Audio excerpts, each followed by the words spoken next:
Hello' everyone, নমস্কাৰ। মই বৰ্ণালী, মোৰ ইউটিউব চেনেল বৰ্ণালীজ ক্ৰিয়েশ্যনলৈ আপোনালোক সকলোকে স্বাগতম জনাইছোঁ। আজি মই দেখুৱাব বিচাৰিছোঁ যে স্ক্ৰীণ প্ৰিণ্টিং কৰিবৰ কাৰণে কি কি প্ৰয়োজন। এখন স্ক্ৰীণটো প্ৰয়োজন হ'বই বা তাত ফুল অঁকা থাকিব, যিটো ফুল আপোনাৰ প্ৰয়োজন। লগতে ৰং, এয়া হৈছে ৰিডিউচাৰ, যিটো মানে ব্যৱহাৰ কৰিব লাগিব। মই দেখুৱাম বাৰু। এয়া ব্ৰাছডাল অকণমান লেতেৰা, যিহেতু মই কেইবাযোৰ কাপোৰ কৰিলোঁ, তো ব্ৰাছডাল অকণ লেতেৰা হৈ আছে আৰু কাপোৰটো লাগিবই, নহ'লে কিহত কৰিব, নহয় জানো। ৰংবোৰ হাতত লাগিলে বেয়া আৰু এৰুৱাবলৈও মানে অকণমান টান, বা ৰিডিউচাৰ দিলেও হাতবোৰ ফাটি যাব পাৰে। সেইকাৰণে গ্লভছ ব্যৱহাৰ কৰোঁ মই। তো এইকেইটাই প্ৰয়োজন হ'ব। মই ৰিডিউচাৰ ইউজটো দেখাই দিম বাৰু কেনেকৈ কৰে সেইটো। স্ক্ৰীণখন অলপমান ৰ'দত দি ল'ব লাগে, অকল কৰা সময়তে নহয়, মাজে সময়ে দি থাকিব লাগে। মই এই ফুলপাহ নকৰোঁ, এই ডাবল স্ক্ৰীণখনহে কৰিম। গতিকে ডাবল স্ক্ৰীণখন কেনেকৈ ইউজ কৰা হয় বা ইয়াত কি কি কৰি ল'ব লাগে কৰাৰ আগত, সেইখিনি মই দেখুৱাই লৈছোঁ। প্ৰথমতে টেপ প্ৰয়োজন হ'ব, আৰু এই টেপটোৰে এখন কাগজ দেখুৱাই থাকিম মই। এয়া আছে কাগজখন, মই এনেকৈ ভাঁজ কৰি মেলি ইয়াত এফালে টেপ লগাই দিম, আৰু এটা মানে কেনেকৈ দেখাই দিছোঁ আৰু এনেকৈ, যাতে এপাহ ফুল কৰোঁতে বেলেগ মানে ইপাহ ফুলত যাতে কালাৰবোৰ লাগি নাযায়, বা তাত অলৰেডি কালাৰবোৰ সৰকি যাব নোৱাৰে। সেইকাৰণে এনেকৈ মাজত বেৰ দি ল'ম, মানে বেৰা দি লৈছোঁ আৰু দুটাৰ মাজত ভাগ কৰি দিছোঁ এনেকৈ, যাতে যিটো কালাৰ কৰিলে আনটো ফুল মই ঢাকি ল'ব পাৰোঁ। তেনেকৈয়ে মই এইটো ফুল কৰিম, এই ফুলটো মই কৰিম। তাৰ কাৰণে প্ৰথমতে মই পাতি পাৰি ল'লোঁ। পাতি পৰাৰ পিছত মই এখন বিচনা চাদৰ পাৰি ল'ম। এই বিচনা চাদৰখন লেতেৰা দেই, মই বহুতবাৰ কৰিলোঁ যে, সেইকাৰণে অকণমান লেতেৰা হয় এখন। ইয়াৰ ওপৰত মই কাপোৰটো পাৰি ল'ম। যিখন কাপোৰ মই কৰিম, এই চাদৰখন মই প্ৰথমতে পাৰি ল'লোঁ। প্ৰথমতে মই চাদৰখন কৰি লোৱা দেখাই ল'ম। এয়া মই ৰংটো কৰিব লৈছোঁ ৰেড কালাৰ, আৰু ৰেড কালাৰটোত মই অকণমান ৰিডিউচাৰ মিক্স কৰিম।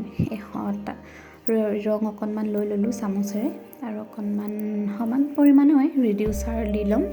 ৰিডিউচাৰটো দিলে মানে অকণমান পাতল হয়। ৰিডিউচাৰটো ইউজ দেখাই দিছোঁ যে ৰিডিউচাৰটোৱে ৰংটো অকণমান পাতল কৰিবলৈ দিয়ে।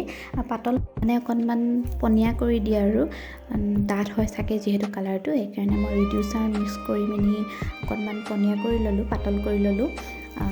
ইয়াৰ পিছতে মই কালাৰটো কৰিম, কেনেকৈ কৰিম মই দেখাই দিছোঁ। মই ৰিডিউচাৰ আৰু অকণমান প্ৰয়োজন হ'ল, সেইকাৰণে আৰু অকণমান দি ল'লোঁ। নিজৰ জোখমতে দি ল'ব, মানে পাতল কৰি ল'ব, আৰু কিমানখিনি প্ৰয়োজন হয় গম পাব। মই দেখাই দিম বাৰু কিমানখিনি পাতল কৰি ল'ব লাগে। দেখিছে নহয়, ইমানখিনি পাতল কৰি ল'লে হৈ যাব। প্ৰথমতে মই এখন কাগজত কৰি লৈছোঁ দেই, নহ'লে ডাইৰেক্ট যদি মই কাপোৰত কৰি দিওঁ, তেতিয়া নুঠিলে কাপোৰখন বেয়া হৈ নাযাব জানো। সেয়েহে মই ভালকৈ বহিবনে নবহে, মই প্ৰথমতে কাগজখনত কৰি চাইছোঁ।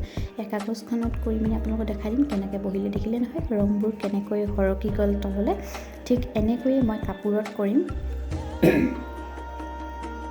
মই ইয়াত দুটা কালাৰ ইউজ কৰিম, এটা ৰঙা আৰু এটা সেউজীয়া। প্ৰথমতে মই ৰঙাখিনি কৰি ল'ম। এইখিনিতে কথা এটা কৈ থওঁ বুলি ভাবিলোঁ। স্ক্ৰীণ প্ৰিণ্টিঙৰ যদি আপোনালোকৰ কিবা সামগ্ৰী লাগে বা গোটেই কিটটো লাগে, তেন্তে অতি কম মূল্যতে মোৰ পৰা পাব পাৰিব। মোক যোগাযোগ কৰিলেই হ'ল। আপুনি এটা কমেণ্ট কৰি দিব, আৰু মই তাত জনাই দিম যে কেনেকৈ পাৰচেছ কৰিব পাৰিব মোৰ পৰা সামগ্ৰীসমূহ। তো অতি কম মূল্যতে পাব। আপোনালোকক যদি প্ৰয়োজন হয়, তেন্তে এটা কমেণ্ট কৰি দিব।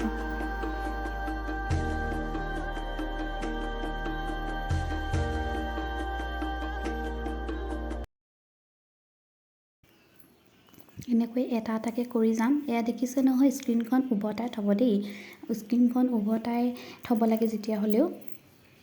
এনেকৈ মই ৰঙাখিনি কৰি ল'লোঁ প্ৰথমতে। ৰঙাখিনি শুকোৱাৰ পিছতহে মই সেউজীয়াখিনি কৰিম। এনেকৈ মই গোটেই চাদৰখনতে কৰি ল'ম।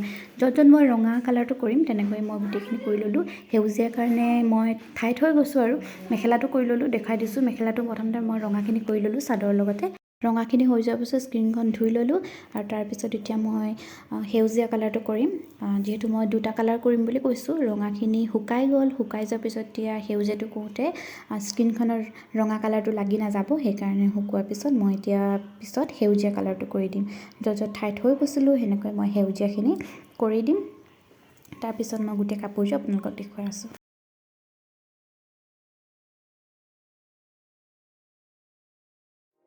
এয়া কাপোৰযোৰ, এইযোৰ মই দুইটা কালাৰে কৰি হৈ গ'ল, শুকালেও। তো মই দেখাই দিছোঁ আপোনালোকক কাপোৰযোৰ কেনেকুৱা লাগিছে দেখিবলৈ। গোটেই কাপোৰযোৰ মোৰ কিন্তু বহুত বেছি ভাল লাগিছে। আপোনালোকৰ কেনেকুৱা লাগিছে জনাবচোন। এনেকৈ দুটা কালাৰ কৰি ল'লে বহুত বেছি ভাল লাগে। এটা কালাৰটো মোক কৰা আছে বাৰু, কিন্তু এনেকৈ দুটা কালাৰটো কৰি চাওঁ বুলি ভাবিলোঁ, তো ভালেই লাগিলে। কিন্তু অকণমান দীঘলীয়া হয়, স্ক্ৰীণখন এবাৰ কৰি ধুই ল'ব লাগে সিমানে। এতিয়াই দেখাম যে স্ক্ৰীণখন কেনেকৈ চাফা কৰে। স্ক্ৰীণখন চাফা কৰিবলৈ কিন্তু ৰিডিউচাৰ ইউজ কৰা হয় দেই। ৰিডিউচাৰটো ৰং পাতল কৰিবলৈতো ইউজ কৰা হয়েই, আৰু স্ক্ৰীণখন ধুবলৈও ৰিডিউচাৰটো ইউজ কৰা হয়। মই ভিডিঅ'টো অকণমান স্পীড কৰি দিছোঁ কাৰণে এনেকুৱা দেখাইছে যে বহুত জোৰছে মুচিছোঁ, কিন্তু জোৰছে মুচিব নালাগে, একেবাৰে লাহেকৈ মুচিব লাগে। পিছফালেতো একেবাৰে লাহেকৈ মুচিব লাগে, একেবাৰে মানে হেঁচা দিবই নালাগে, নহ'লে স্ক্ৰীণখন বেয়া হৈ যাব। আৰু পানীটো একেবাৰে লগাবই নালাগে, পানী ব্যৱহাৰ কৰিব নোৱাৰিব ইয়াত। পানী ব্যৱহাৰ কৰিলেতো এইখন বেয়া হৈ যাব আৰু ৰংবোৰ সৰকি নাযাব। কিন্তু মই ভিডিঅ'টো অকণমান স্পীড কৰি দিছোঁ, বহুত দীঘল হৈ যাব, সেয়ে অকণমান বহুত জোৰছে ঘঁহা নিচিনা লাগিছে। কিন্তু লাহে লাহে কৰিব লাগে এই কামখিনি, নহ'লে বেয়া হৈ যাব। ব্ৰাছডালো মই এনেকৈ ধুই ল'ম। এয়া টেপবোৰ যদি এৰাই লয় আৰু চাফা হৈ যাব, টেপবোৰ ছাইডৰ টেপবোৰ। তাৰপিছত মই ব্ৰাছডালো ধুই ল'ম। আৰু এয়া বেলেগ এখন চাদৰ মায়ে ধুই ৰ'দত দি থৈছে, মই দেখুৱাই দিছোঁ। সকলোৰে প্ৰশ্ন হয় যে ৰংবোৰ গুচি যায় নেকি ধুলে মানে, সেইকাৰণে দেখাই দিওঁ ভাবিলোঁ, এই ভিডিঅ'টোতে দেখাই দিওঁ যে চাওক ৰংবোৰ যোৱা নাই। এখন ধোৱা চাদৰ হয়, মায়ে ধুই ৰ'দত মেলি থৈছিলে, আৰু এখন ঘৰৰে হয়। এয়া হৈছে 2 নম্বৰ কাপোৰযোৰ।